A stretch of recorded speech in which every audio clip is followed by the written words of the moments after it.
most importantly, are water.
And I'm here with a lot of great people who are working so hard in this campaign. I want to thank Ken Evans. Thank you so much, Ken. I want to thank 3 members of Congress, Congresswoman Debbie Wasserman Schultz,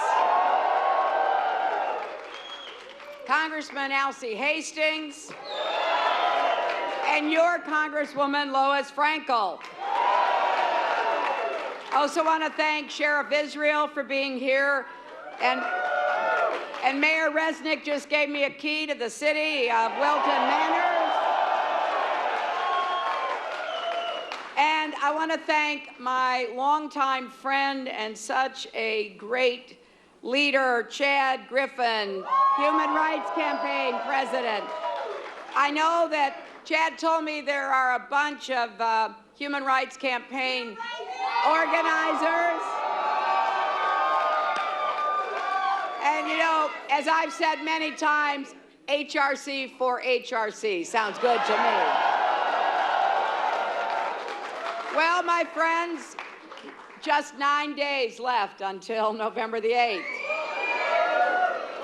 9 days that really will determine the outcome of the most important election of our lifetimes. And we cannot take anyone or anything for granted.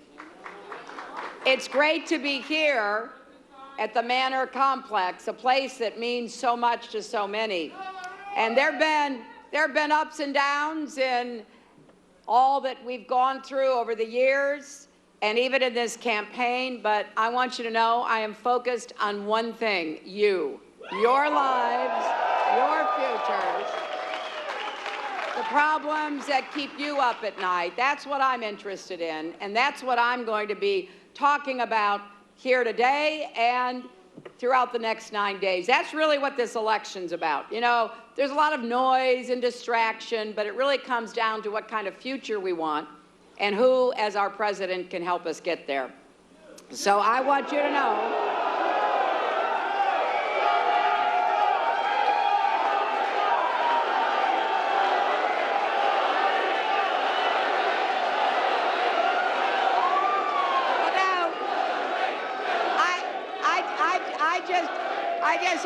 I just have to say, I know I'm preaching to the choir.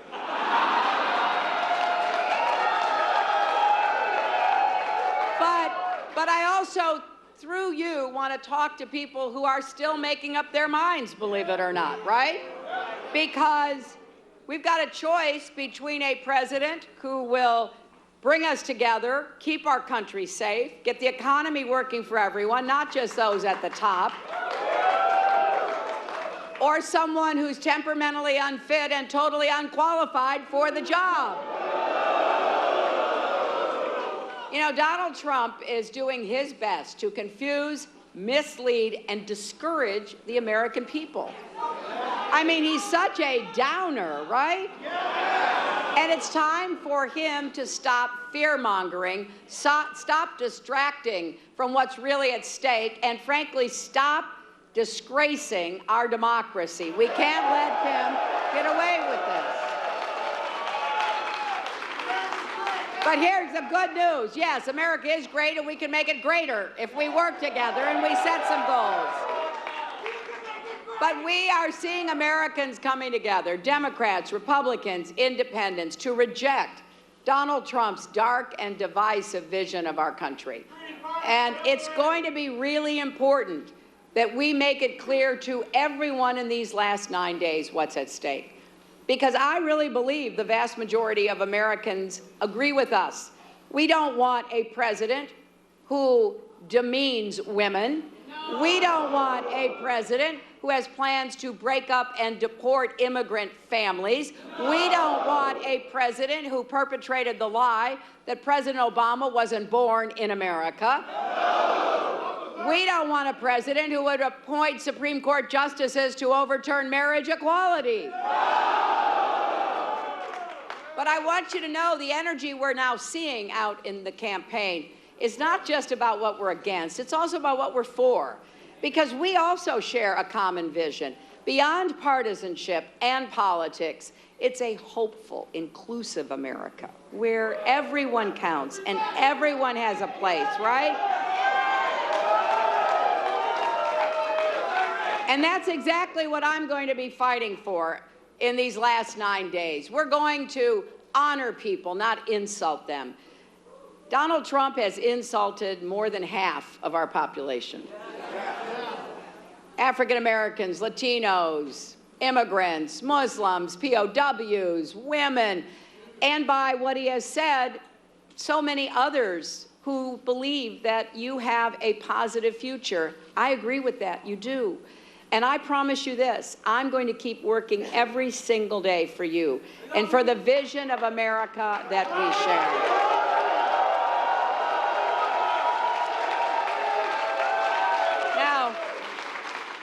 I will tell you, my mom taught me to never, ever quit. And what does that mean? Well, that means you got it. You got it. And it also means when you're knocked down, what matters is whether you get up again. I have been fighting for families and underdogs my entire life. I'm not stopping now. We're just getting warmed up, right?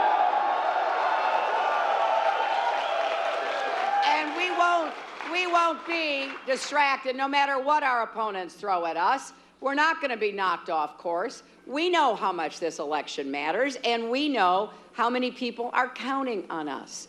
So we're going to take to heart the words of our wonderful First Lady, Michelle Obama. When they go low, we go high. We're going to keep our foot on the gas because Donald Trump's strategy is real simple. They've even said it in his campaign. Here's his strategy about how he's going to win. Get women to stay home. Get young people to stay home. Get people of color to stay home. Get the LGBT community to stay home. It's all part of his scorched earth campaign, and it goes against everything we stand for. So, you know how we're going to stop him? By showing up with the biggest turnout in American history.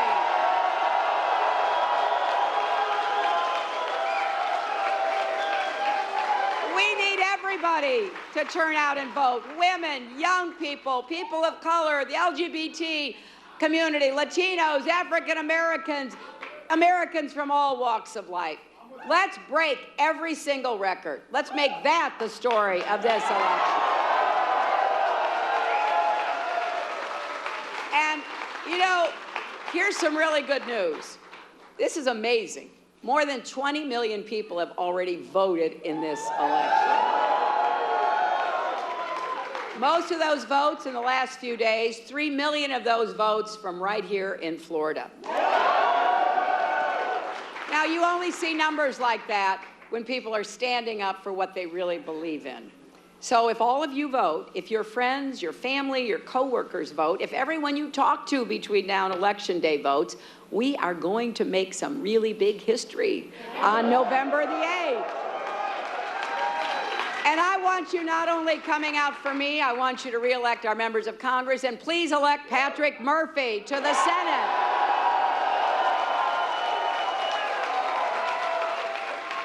And if there are still people who have doubts about the stakes in the election, listen to this. We've heard some outrageous things in this campaign. I'm sure we'll hear more in the next 9 days.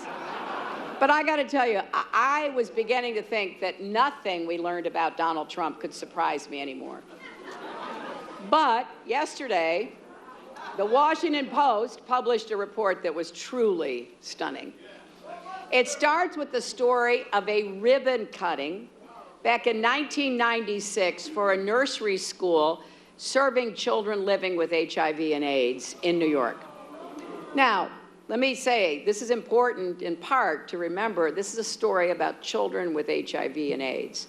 So there was a big celebration honoring the donors who had supported the nursery school and all the kids and their families for whom this was the most important thing you can imagine.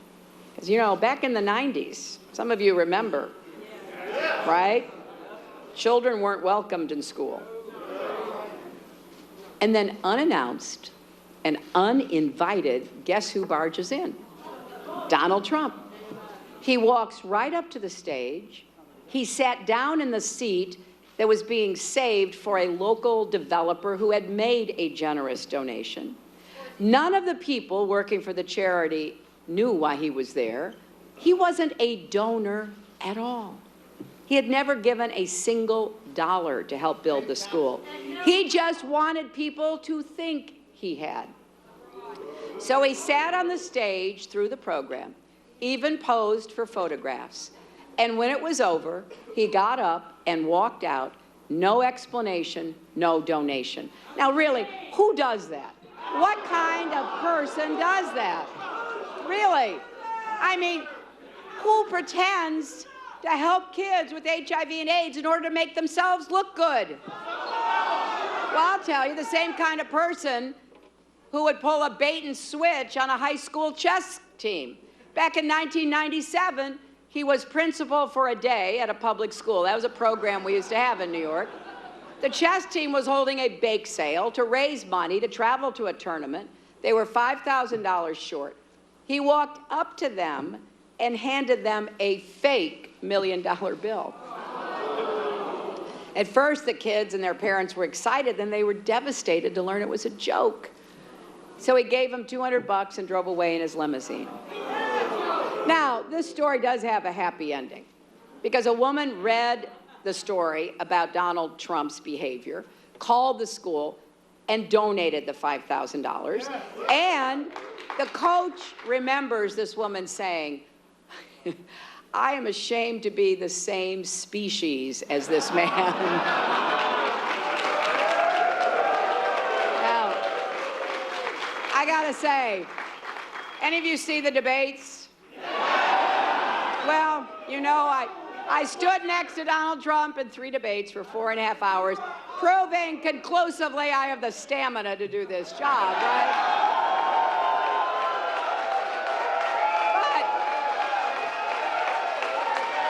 But a lot of what we've heard him say is part of a lifelong pattern. And here's what the Washington Post concludes. For as long as he has been rich and famous, he has wanted people to believe he is generous.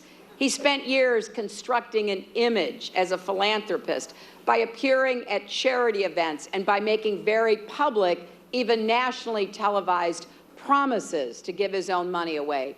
It was, in large part, of a facade. And a months-long investigation by the Washington Post found that Trump had sought credit for charity he had not given or had claimed other people's giving as his own. Now, of course, because he's refused to release his tax returns, we don't even know if he's ever given anything. But here's what we do know. With Donald, it's always Donald Trump first and everyone else last. He abuses his power, he games the system, and he doesn't care who's left holding the bag. And here's what else we know. Donald Trump has a terrible record on LGBT rights. And this election will determine whether we continue the progress we've made or let it be ripped away. We know Trump has promised he'll appoint Supreme Court justices who will overturn marriage equality, and that he will repeal President Obama's executive actions to protect LGBT people from discrimination. And just this week, a news story came out that tells us a lot about how he treats LGBT employees. It's a story of a maintenance worker at one of Trump's golf courses. So I want you just to think, this guy works hard, works with his hands, probably there 12 hours a day, maybe more when it's the summer season.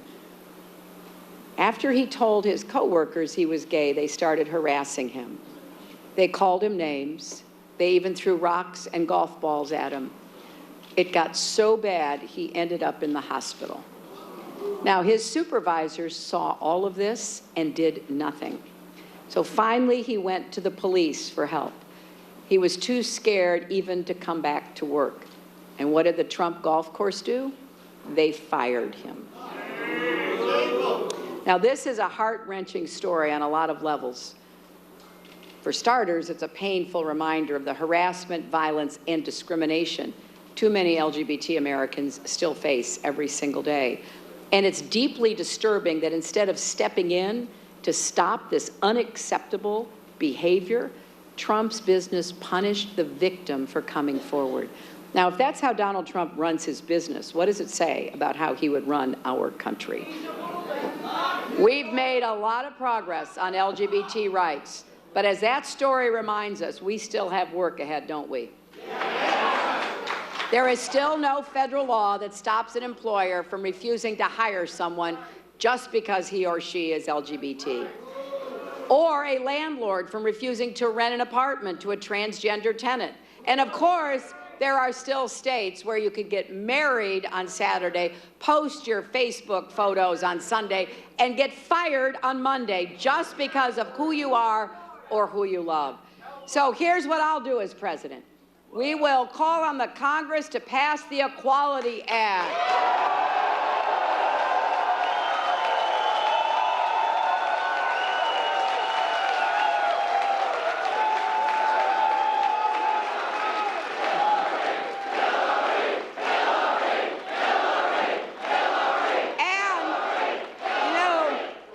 We will then be able to protect LGBT Americans from discrimination in all aspects of our lives. We'll work together to achieve the AIDS-free generation that is within our reach. And we will take on homelessness, bullying, and violence, particularly youth homelessness, which disproportionately hurts LGBT kids. And we're going to end the harmful practice of so-called conversion therapy of minors.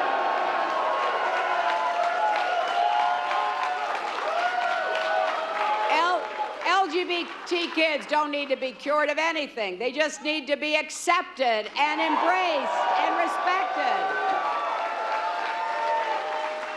And yes, we're going to bring people together to reform our gun laws and keep guns from falling into the wrong hands so that what happened in Orlando can never happen again.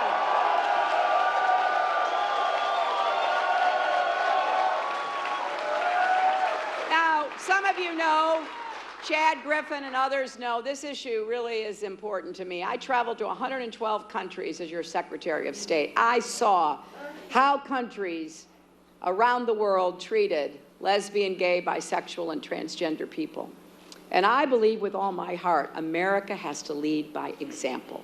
I want LGBT people in every corner of our country, because don't forget, you all living in Wilton Manors have moved far away from a lot of the places where people are still scared to death, right? And we're going to elevate this issue. We're going to talk about it. We're going to reach out. So when you vote in this election, remember, it's not just my name on the ballot. It's your future. It's who we are as a country. It's every issue we care about. And make no mistake, LGBT rights are at stake. Dignity and respect for every American is at stake. The future of our economy is at stake. I believe when the middle class thrives, Americans thrive. And we're going to make America the clean energy superpower of the 21st century, too.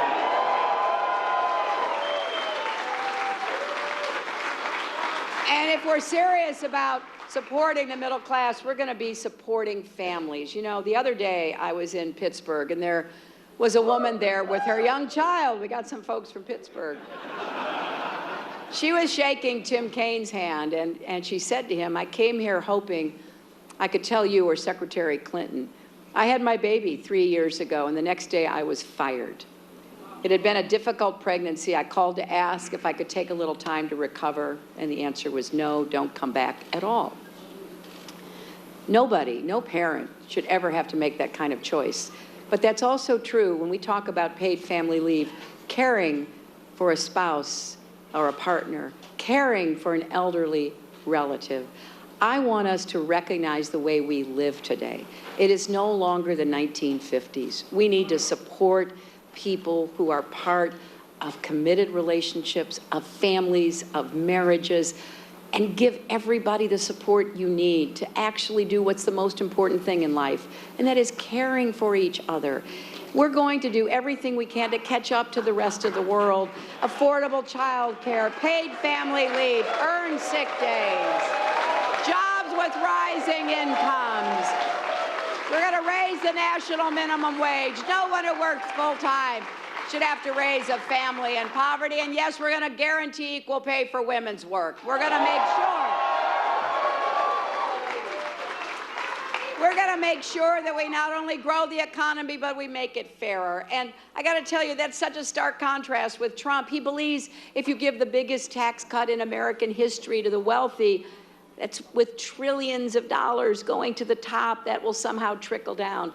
It hasn't worked. It won't work. I believe that we could grow the economy from the middle out and the bottom up. And that's exactly what we're going to do. So, my friends, we got a guy who won't pay his income tax. I mean, I got to just say, when we learned in the debate that he lost $1 billion, and that meant that he didn't pay income tax for like 20 years, he said that was smart. And I thought to myself, how smart do you have to be to lose $1 billion? Right?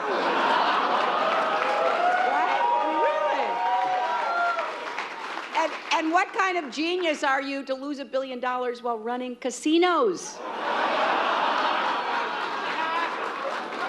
But it's serious because it means he's paid zero for our military, our vets, for health care, for Pell Grants, for our universities, our colleges, our highways. This is Trump to a T. The stories that I told you about him showing up and acting like he's done something, well, he shows up and criticizes our country.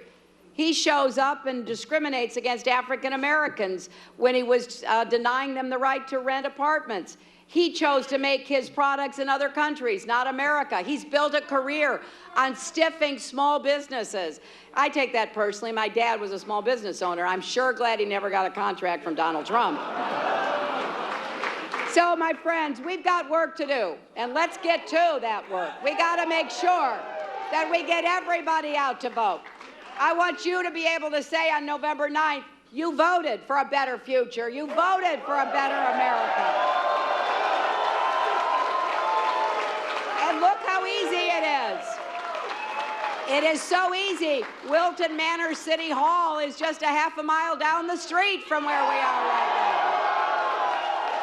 And if you're registered in Broward County, you can vote at any early vote location in the county from 7 a.m. to 7 p.m. all week.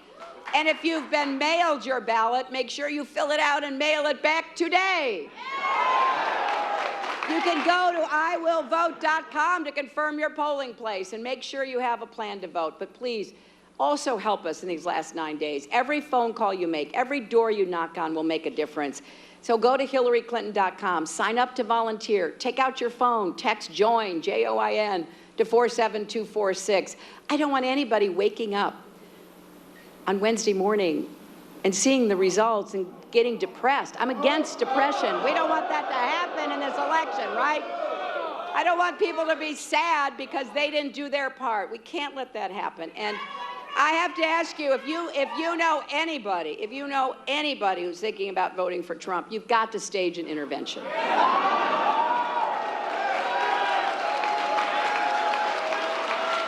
Do everything you can to try to convince that person that they surely care about something that Donald Trump is on the wrong side of, because I can guarantee you they do. Because after all, friends don't let friends vote for Trump, right?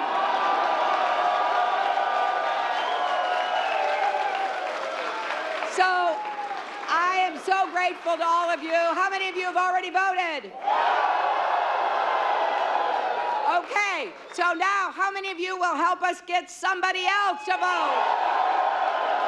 That's what's going to make the difference. Change is coming. Let's make sure it's the right kind of change. The choice is yours. We're going to do everything we can to build a stronger, better, fairer America, coming together, healing the divides among us, and we're going to prove once and for all that love trumps hate. Thank you.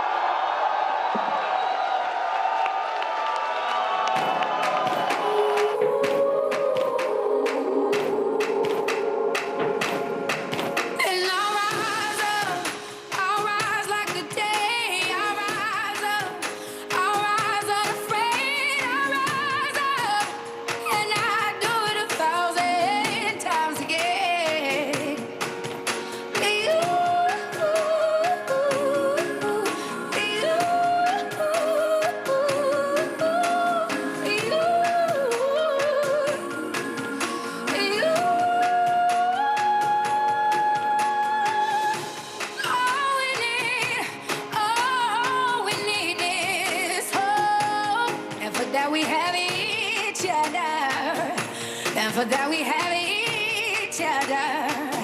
And we will rise, we will rise, we'll rise. Oh, we'll rise.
About us, but they will never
So Hillary Clinton here in Florida making her case to voters in the final days before the election. Donald Trump also on the campaign trail this weekend. Several stops planned today, including an event in Las Vegas.